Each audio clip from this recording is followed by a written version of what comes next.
Lalabanan ng dyablo ang anumang alam niyang magbabago sa iyo. Lalaban siya. Alam niya ang mga prinsipyo ng Diyos.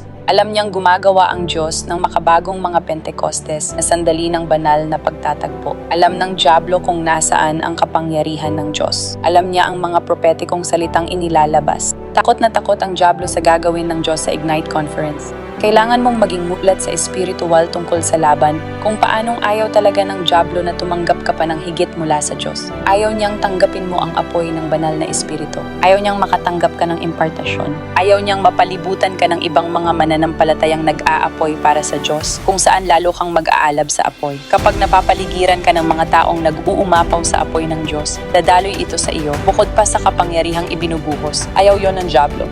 Kailangan mong maunawaan ito. Kailangan mong malaman na tayo ay nasa espiritual na digmaan.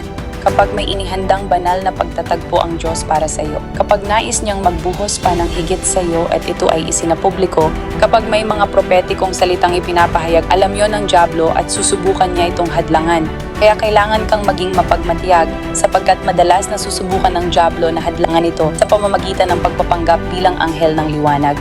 Halimbawa, hindi mo naman kailangang pumunta, baka ilabas din naman nila online mamaya. Ngunit nais ng Diyos na naroon ka mismo ng personal. May higit pa siyang nais ibuhos sa iyo habang ikaw ay personal na nandoon. O kaya naman ay tila puro pagsubok ang nangyayari. Parang nagsasara ang mga pintuan at wala kang makitang bumubukas. Tila may laban. At sasabihin mo, marahil ito ay isang senyales. Siguro hindi talaga binubuksan ng Diyos ang pintuang ito. Kailangan mong malaman na kapag may sinabi ang Diyos, tunay siyang nagsalita. Huwag mong pagdudahan o questionin kalaunan ang kanyang sinabi. Susubukan ng dyablo na lumapit sa ganitong paraan at magmumukha pa itong karunungan.